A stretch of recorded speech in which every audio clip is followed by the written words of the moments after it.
ओम नमः सिद्धेभ्यः। ओंकारं बिंदु संयुक्तं नित्यं ध्यायन्ति योगिनः कामदं मोक्षदं चैव ओंकाराय नमो नमः। अविरल शब्द घनौघा प्रक्षालित सकल मल भूत कलंका मुनि विरूपासी तीर्था सरस्वती हरतनु दुरितम् अज्ञानतिमिरान्धानां ज्ञानाञ्जनशलाकया चक्षुरुन्मीलितं येन तस्मै श्रीगुरुवे नमः। श्रीपरमगुरुवे नमः। परम्पराचार्यगुरुभ्यो नमः। सकलकलुषविध्वंसकं श्रेयसां परिवर्धकं धर्मसम्बन्धकं भव्यजीवमन प्रतिबोधकं शास्त्रं श्री रत्नकर्णक श्रावकाचार्यनामधेयम् अस्य मूलग्रन्थकर्तारः श्री सर्वज्ञदेवः सूत्रग्रन्थकर्तारः श्री गन्धर्वदेवा गन्धर्वदेवा तेषावतनुसारमासादि आचार्यप्रवर श्री समन्तमुद्राचार्य विरचितो शास्त्रं श्रोतार्या सावधानतया शृण्वन्तु। मङ्गलं भगवान् वीरो मङ्गलं गौतमो गणी मङ्गलं कुन्दकुन्दार्यो जैनधर्मोऽस्तु मङ्गलम्। सर्वमङ्गलमाङ्गल्यं सर्वकल्याणकारकं प्रधानं सर्वधर्माणां जैनं जयतु शासनं जैनं जयतु शासनम्। नमः श्रीवर्धमानाय निर्धूतकलिलात्मने सालोकाणां त्रिलोकाणां यद्विद्यादर्पणायते। देवादिदेव श्री प्रथम तीर्थंकर श्री आदिनाथ भगवान की जय। देवादिदेव श्री मूलनायक चंद्रप्रभ भगवान की जय। वर्तमान शासन नायक श्री महावीर भगवान की जय। आचार्य श्री समंतपुत्र महाराज की जय। आचार्य श्री विद्यासागर जी महाराज की जय। परम पूज्य आचार्य श्री आर्जव सागर जी महाराज की जय। मुनि श्री सागर महाराज की जय। योग्यम वात्सल्यमविलप्यते स्वयुत्यान् प्रति सद्भाव सनाकापेतकैतवा प्रतिपत्तिर्यथा योग्यं वात्सल्यमविलप्यते। कहते हैं वात्सल्य क्या होता है? स्वयुत्यान् प्रति सद्भाव, माने अपने सहधर्मी बंधुओं के प्रति सभी के मन में कैसा भाव है? वात्सल्य के भाव। और वो वात्सल्य भाव कैसा है? सद्भाव सनाता, सरलता से सहित है, उसमें कोई कुटिलता नहीं। मन में किसी भी तरीके की कुटिलता नहीं है, कुटिल भाव नहीं है, एक दूसरे को फंसाने के भाव नहीं है, और स्वार्थ वृत्ति उसके जीवन में नहीं। तो ये सरलता से सहित अपेत कहतवा और मायाचार से रहित यथा योग्यम, और उनकी योग्यता के अनुसार। ऐसा नहीं कि एकदम छोटा व्यक्ति है तो दिन भर उसी के पीछे बैठा है, तो वात्सल्य नहीं कहलाएगा। वो तो क्या है? वो अपना प्रेम कहलाएगा, उसके लिए मोह कहलाएगा। इसके माध्यम से तुम्हारा उन्नति नहीं होगी। तो योग्यता के अनुसार प्रतिपत्ति माने पूजा आदर आदि करना वात्सल्य में कहा जाता है। माने अपने साधर्मी बंधुओं के लिए क्या करना है? सरलता से रहित, मायाचार से रहित होकर के उनकी योग्यता के अनुसार पूजा आदर करना, ये वात्सल्य अंग कहा जाता है। वीतराग के अनुगामी मुनि आर्यिका श्रावक श्राविका तथा सम्यक दृष्टि का सरल हृदय निष्कपट चित्त से स्तुति नमस्कृति दान उच्च स्थान प्रशंसा और उपकरण आदि से उनका आदर सत्कार वात्सल्य अंग है। कि वीतराग के अनुगामी कौन है? मुनि आर्यिका श्रावक श्राविकाएं होती हैं। और ये इनके लिए, इनके सामने जब जाओगे, जब भी महाराज जी से मिलोगे तो आप कैसे मिलोगे? निस्वार्थ भावना से मिलोगे, निष्कपट भाव से मिलोगे, मायाचारी से रहित भावों के साथ मिलोगे।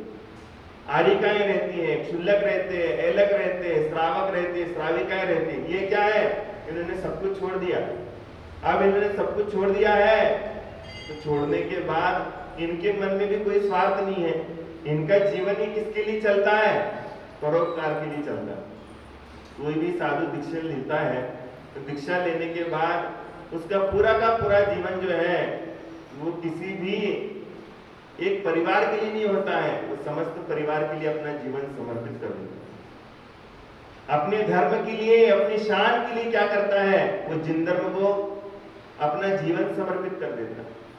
तो ऐसे समर्पित करने वाले व्यक्तियों के सामने अगर कोई मायाचर्य करता है, कुटिलता के साथ जाकर के उनके सामने प्रस्तुत होता है, तो वो वात्सल्यांग नहीं है।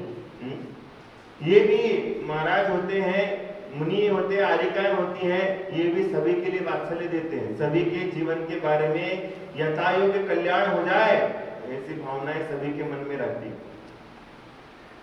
और जब ये सभी के मन में ये भावनाएं रहती है तो ये भावनाएं रहने के बाद क्या करते हैं कि इनको दान देना, ये जब आते हैं नगर में तो आने के बाद इनको दान देना और उसके बाद नमस्कार करना, उसके बाद उनकी प्रशंसा करना, उपकरण आदि दे करके उनका सम्मान करना।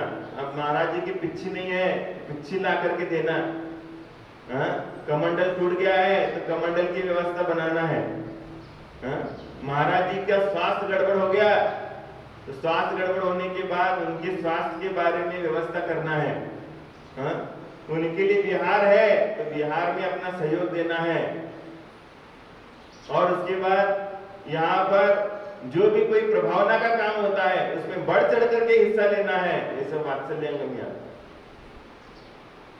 और दान देना, मुनिराजों को क्या दान दोगे तुम लोग? तुम्हारा मकान नाम पे लिख दोगे क्या? तुम्हारा खेत लिख दो ना नाम पे, तो क्या दान करोगे तुम? बस आहार दान दोगे, बस काम हो गया?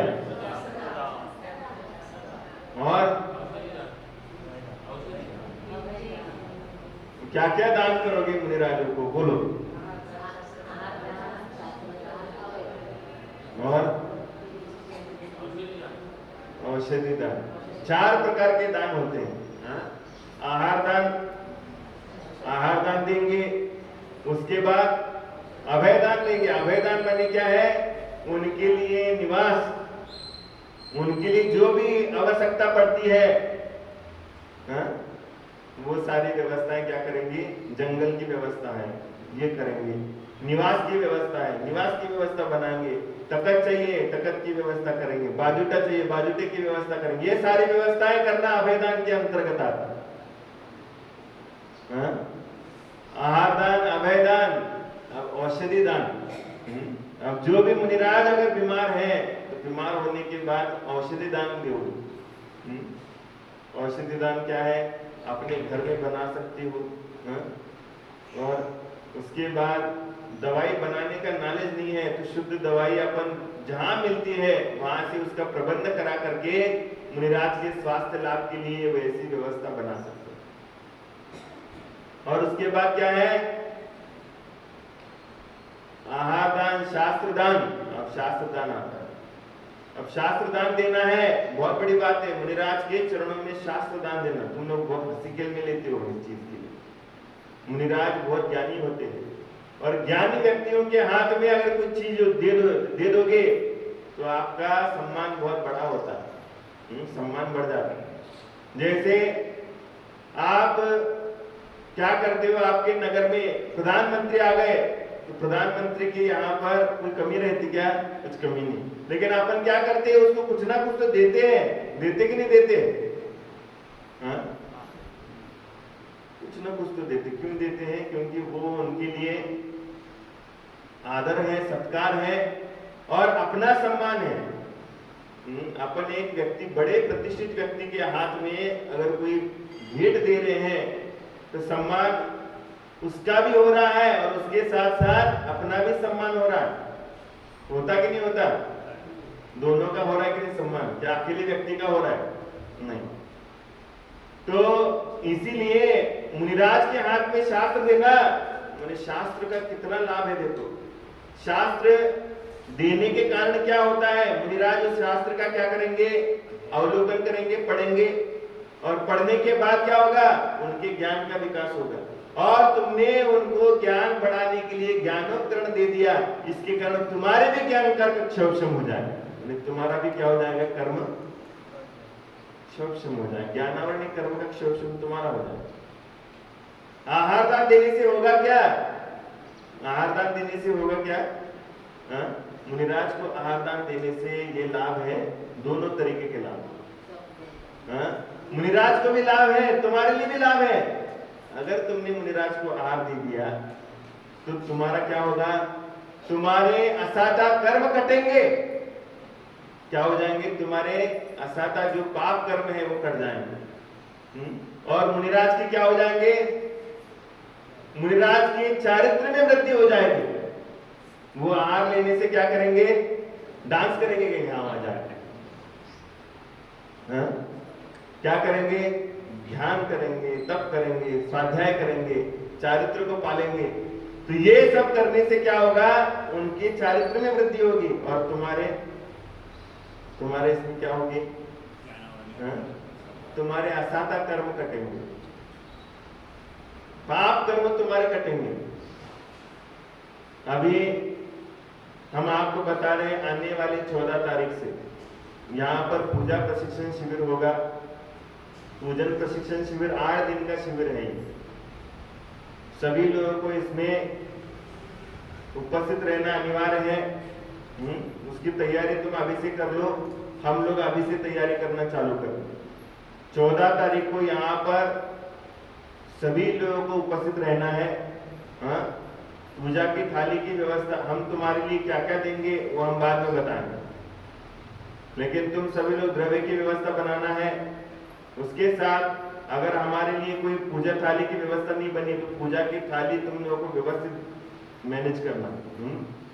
एक थाली चढ़ाने के लिए, एक थाली द्रव्य रखने के लिए 2 थाली होना चाहिए और थाली बराबर की होना चाहिए, नहीं तो एक छोटी एक बड़ी ऐसे चलेगा नहीं, दोनों की थाली एक जैसी होना।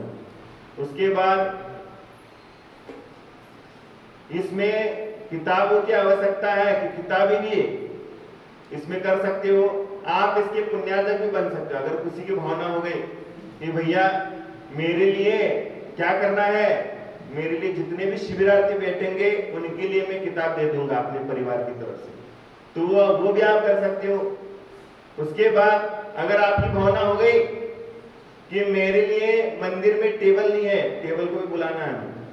अगर आपकी भावना हो गई कि मंदिर में पूजा करने के लिए टेबल देना है तो टेबल भी दे सकते हो अपने परिवार की तरफ से। उसके बाद यहाँ पर जो पूजा प्रशिक्षण शिविर होगा उसमें क्या है कि पूजा की थाली है, कितनी थाली दे सकते? 5 थाली, 10 थाली, जितनी भी आप अपनी शक्ति के अनुसार जितनी थाली दान कर सकते हो उतना दान कर सकते हो। इसके माध्यम से ये जो लोग पूजा करेंगे, ये लोग जो धर्म ध्यान करेंगे, उसका सारा हिस्सा तुम्हारे जीवन में जाएगा। हम तो कर ही रहे हैं हमारे हिसाब से, लेकिन पूजा थाली अगर लाना है उसका खर्चा बहुत ज्यादा है। ये सब मैनेज करना है। अगर किसी के भाव हो रहे हैं कि हम इसमें किताब देना है सबके हाथ में पढ़ने के लिए, तो वो भी कर सकते हो। थाली के लिए देना है 5 थाली, 10 थाली, जितनी भी तुम्हारी क्षमता है उस हिसाब से आप बोल सकते हो। उसके बाद टेबल के बारे में बोल सकते हो। बाकी व्यवस्था तो हम लोग कर लेंगे। तो आज ही से भावना बनाना है सभी को। सभी को भावना बनाना है। जिन जिन लोगों को दान देना है वो दान की घोषणा यहाँ पर भी कर सकते हो, और अगर अभी नहीं कर सकते नाम लिखवा दो, बाद में आपका नाम पुकारा जाए।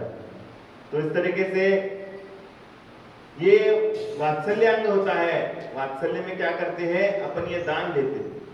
ये दान देने से क्या होता है? दान देने से धर्म की वृद्धि होती है। और धर्म की वृद्धि होने से तुम्हारा भी कर्म कट जाता है। कर्म कटने, असाता कर्म कैसे? निदत्य निकाचित जाति के कर्म करते हैं। धर्म के लिए दान देने से निदत्य निकाचित जाति के कर्म करते हैं, और पाप के लिए दान देने से क्या हो जाता है? निदत्य निकाचित कर्म बंध जाते हैं। ये श्रेणी है। तो इसीलिए बताते हैं कि जो भी साधु आए तो उनको उच्च स्थान देना, ये वात्सल्य है, उच्च स्थान देना। उसके बाद उनकी स्तुति करना। क्या करना है? महाराज जी की स्तुति करना, प्रशंसा करना। ये प्रशंसा भी कर लोगे तो भी तुम्हारा कर्म कट जाए।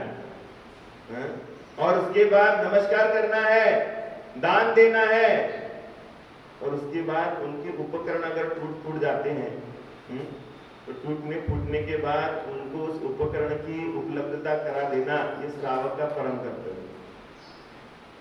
और यही देना है, ये वात्सल्य अंग है। और वो भी कैसा? निष्कपट भाव से देना, निष्कपट भाव से सब कार्य करना, अपने साथियों के साथ बहानाबाजी से रहित होकर सच्चे दिल से प्रेम करना और समुचित व्यवहार के द्वारा यह दिखलाते रहना कि हम आपकी है, बस इसी का नाम वात्सल्य गुण है।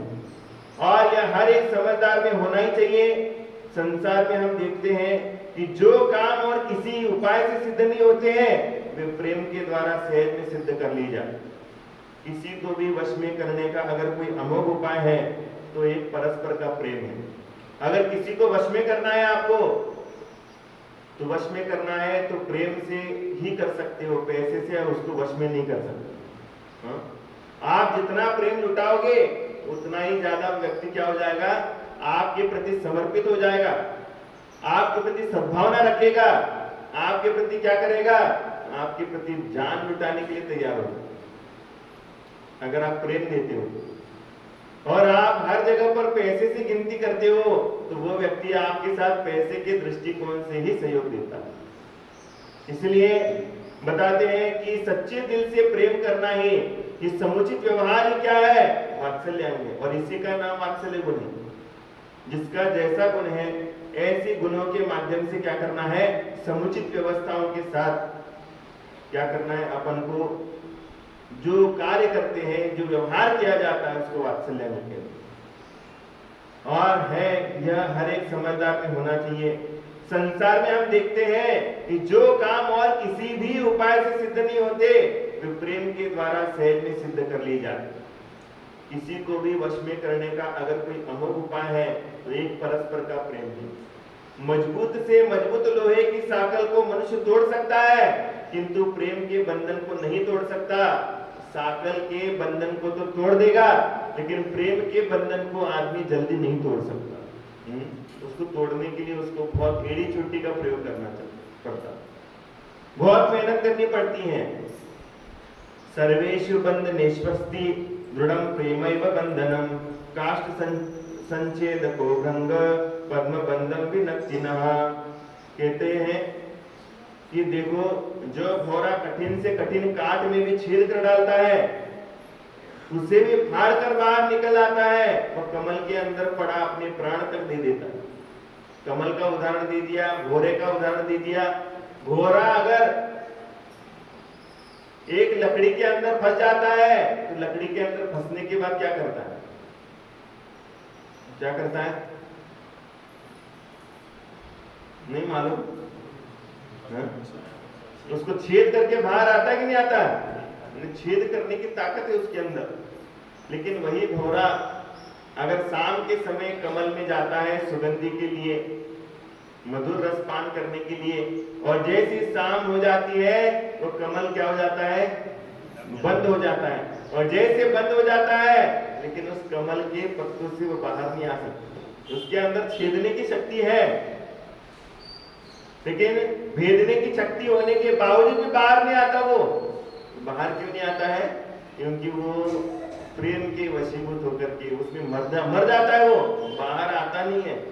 उसके अंदर शक्ति है लेकिन वो बाहर नहीं आता और वहीं पर क्या हो जाता है?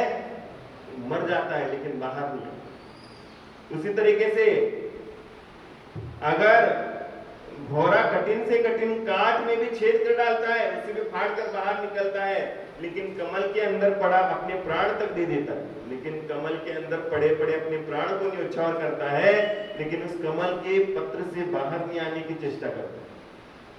उसे तोड़कर बाहर निकल नहीं पाता। इसमें क्या कारण है? अगर है तो यह एक यही उसका उससे प्रेम है, इसलिए उसे जरा भी तकलीफ ना हो।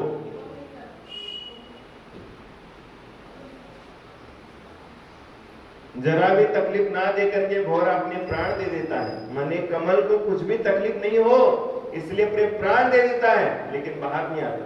बस अगर हम किसी से भी अपना काम निकालना चाहे या उसे अपना बनाना चाहे तो उसके साथ में सच्चे प्रेम का बर्ताव करे, ना कि उसमें बनावटीपन हो। अन्यथा तो हम सफल नहीं होंगे, फेल हो जाएंगे। क्या है कि अपना काम निकालना चाहते हैं तो ही अपन प्रेम से व्यवहार करेंगे, और अपना काम नहीं है तो उसके साथ अपन अनजान बन करके रहेंगे, तो ये आपका वात्सल्य नहीं है। ये वात्सल्य की कोई श्रेणी नहीं है। वात्सल्य की श्रेणी में वो व्यक्ति को क्या करता है, निस्वार्थ भाव के साथ जुड़ने का प्रयास करता है। अपने कोई भी मकसद उसके दिमाग में नहीं रहते, निस्वार्थ भाव से सेवा करता है। कई लोगों के अंदर कोई भी भाव नहीं रहता है और बहुत अच्छी तरीके से निस्वार्थ भाव के साथ सेवा में अपनी जान लुटा देते हैं। कोई भावना नहीं रहती कि तुम हमारे साथ में ये करो, हमारी सेवा करो, हमारा जय जयकार करो, हमारा नाम आगे तक ले जाओ, ये कोई भावना नहीं। भावना क्या है, बस इस व्यक्ति के दुख दूर हो जाए, इस व्यक्ति के कष्ट दूर हो जाए, ये बस भावना उसके जीवन में है। ये भावना के वशीभूत होकर के क्या करता है, वो सारी चीजों को जीत लेता है, सारी चीजों को हासिल कर लेता है। तो इसीलिए बस अगर हम किसी से भी अपना काम निकलना चाहे या उसे अपना बनाना चाहे तो उसके साथ में सच्चे प्रेम का बर्ताव करें, ना कि उसमें बनावटीपना हो। अन्यथा तो हम सफल नहीं होंगे, फेल हो जाएंगे। सच्चा और झूठा प्रेम छिपाए नहीं छिपता। कहीं हम ऐसा ना सोच ले कि प्रेम तो मन का धर्म है, जो कि हमारे मन में होता है उसे दूसरा कैसे परख सकता है, क्योंकि मन जिस प्रकार हमारे पास है उसी प्रकार दूसरे के पास भी है, जिसमें कि परस्पर बेतार का तार लगा हुआ रहता है। कहते हैं कि मन हमारे पास भी है, मन दूसरे के भी पास होता है। सभी के पास मन है कि नहीं, बोलो। कोई यहाँ पर बिना मन का बैठा है क्या? हा? बिना मन के बैठे हो कि नहीं? सब बैठे हो बिना मन के। हाँ? अभी भी मन कहां पर है? अभी भी घर में दौड़ रहा है। हाँ? घर की गलियों से क्या कर रहा है? दौड़ रहा है। हाँ? लेकिन कई लोगों का अभी भी मन यहीं पर बैठा है। सभी लोगों का ऐसा नहीं होता। कई लोग अपने घर में मन छोड़ के आए, हाँ? कई लोग अपने दुकान में मन को छोड़ के आए, कई लोग अपने परिवार के लिए मन को छोड़ के आए हैं। लेकिन बहुत कम लोग होते हैं कि जो अपने भगवान के लिए मन छोड़ करके आ जाते हैं। भगवान के लिए मन छोड़ के आने वाले लोग बहुत कम होते हैं। दुनिया के लिए कोई मन नहीं, जीवन तो समर्पित करते नहीं, अपने परिवार के लिए पूरा समर्पण होता है। जहां परिवार के लिए समर्पण है वहां दुख ही दुख है, दुख बहुत ज्यादा है। इसलिए परिवार के प्रति समर्पित मत रहो, समाज के प्रति आप समर्पित रहो। कोई भी चीज करना है समाज को देख करके कार्य करो, परिवार को देख करके काम मत करो। अगर परिवार को देख करके काम करोगे वात्सल्य नहीं रहेगा। इसलिए आप जो भी कार्यक्रम करते हो उसको आपको दूसरे की आवश्यकता पड़ती है। दूसरे लोग आना चाहिए ना तुम्हारे कार्यक्रम में। हाँ? कोई व्यक्ति होता है कि जो घरे घरे में काम कर लेता है। ऐसा कोई प्रोग्राम करता है कोई व्यक्ति, अपने घर ही में कार्यक्रम निपटा देता है पूरा, बाहर के लोगों को नहीं बुलाता। ऐसा कोई व्यक्ति है क्या? हाँ? कोई भी व्यक्ति नहीं है, क्योंकि तुम अपने घर में कुछ भी कार्यक्रम नहीं करते। अगर कार्यक्रम करना चाहते हो तो जरूर है कि तुम दूसरे लोगों को बुलाते जरूर। तो बुलाना क्या है? वात्सल्य का प्रतीक है।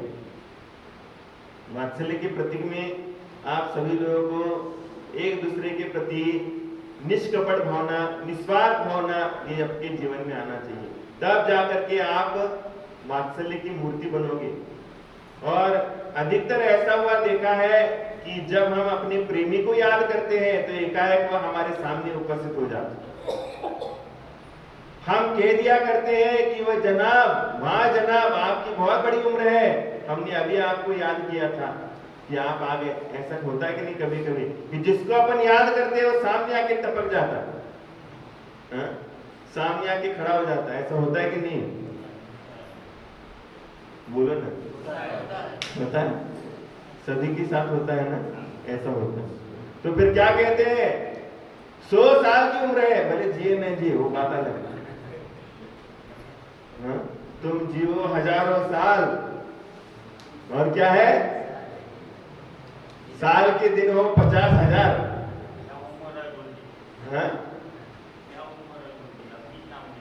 क्या उम्र है? मैंने क्या है, कैसे करते अपन ब्लेसिंग कैसे देते? तुम जियो हजारों साल और साल के दिन कैसे हो 50,000। मैंने वो काटते काटते मर जाए। हाँ, वो बुढ़ापा आ जाए बुढ़ापा आने के बाद लार टपक रही है, हाँ, चलते नहीं बन रहा है, बहुएं कोस रही है, कब मर जाए बुढ़ा साला, कब जाता ऊपर, हाँ? बेटा कह रहा है पिताजी क्या अभी भी क्या तुम्हारी ख्वाहिश बची है, हाँ?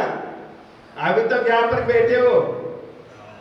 पहले दिन तो बोलेगा अच्छा अच्छा अच्छा, पहली बार बीमार हो गए ना तो देखना चालू करेंगे, जैसे 1 साल हो गया ना, यार ये मरी नहीं बुढ़ा, ऐसा कहना चालू कर देता है। तो इसलिए क्या है, ब्लेसिंग जो होते हैं बहुत बड़े काम में आते हैं।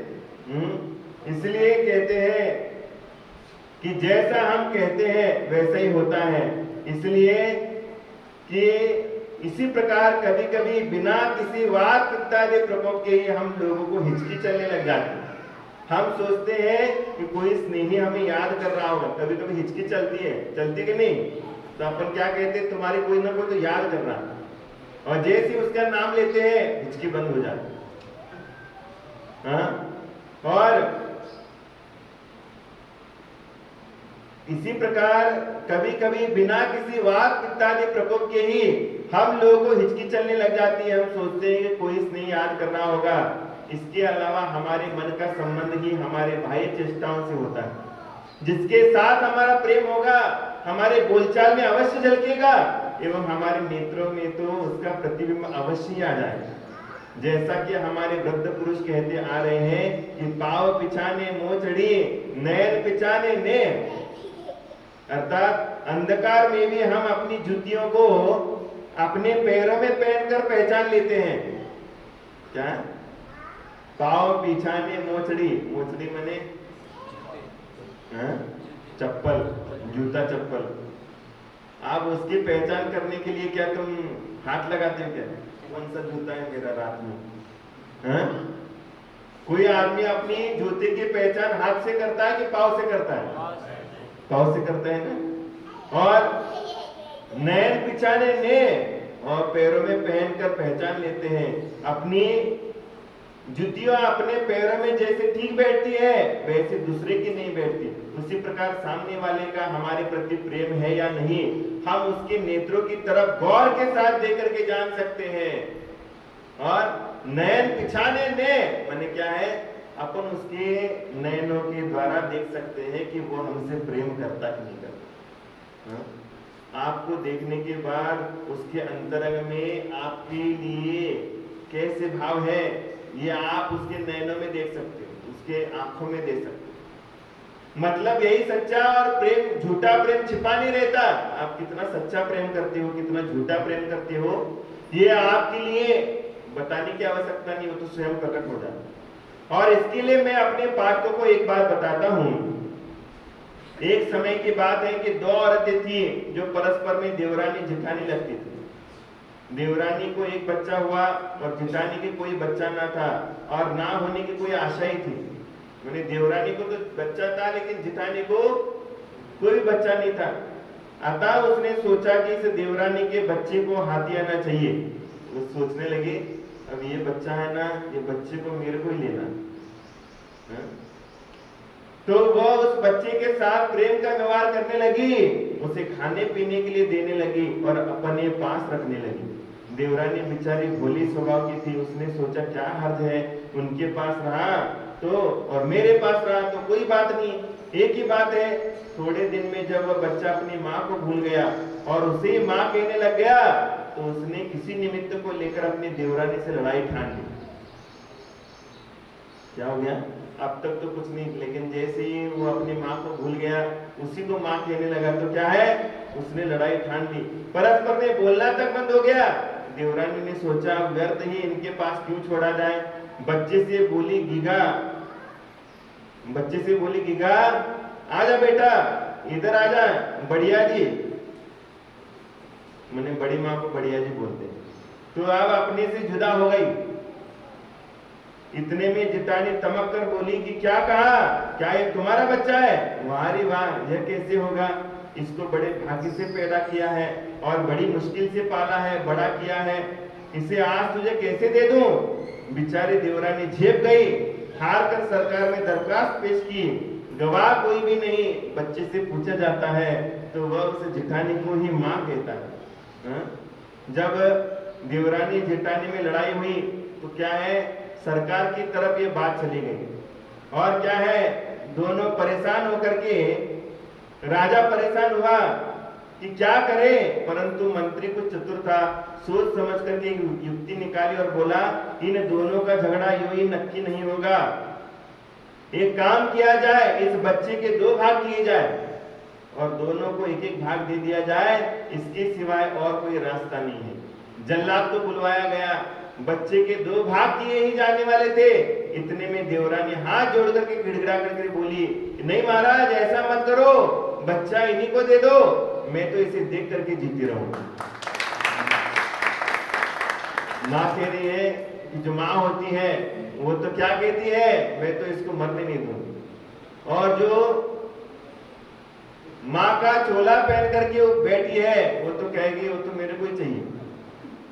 हाँ, तब जिटानी बोलती है तमक कर की हूं, बच्चे के 2 टुकड़े होने लगे, तब आप बोली है यह इसका ही है, इसे दे दो, पहले क्यों नहीं कह दिया। कहने लगी, तब उसकी जेठानी जो है कहती है कि जब इसके टुकड़े करने लगे तब बोल रही हो तुम, ये बेटा मेरा है, पहले क्यों नहीं बोल रही थी। तो इसे दे दो, पहले क्यों नहीं कह दिया। राजा समझ गया कि बच्चा इस बदमाशन का नहीं है बल्कि बिचारी इस छोटी का है, अर्थात माता के सहज प्रेम ने बच्चे के मरने का नाम भी पसंद नहीं किया। बस इसी प्रकार सज्जन आदमी का भी प्राणी मात्र से सहज स्वाभाविक प्रेम होता है। वह किसी भी जीव को कभी भी दुखी देखना नहीं चाहता, दूसरे को दुख में पड़ा देखकर वह उसके दुख को अपने ऊपर झेल लेता है।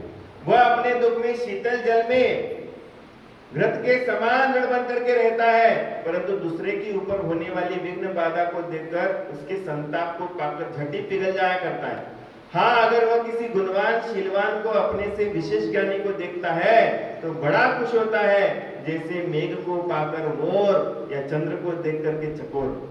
किंतु किसी भी रोगी दुखी दरिद्री आदमी को देखकर उसकी मदद करने की जो जान से जुड़ जाया करते हैं और उसकी रोजमर्रा की रफ्तार में अगर कोई बाधक होता है तो उसे असमझ समझकर प्रेम पूर्वक समझाने की चेष्टा करता है।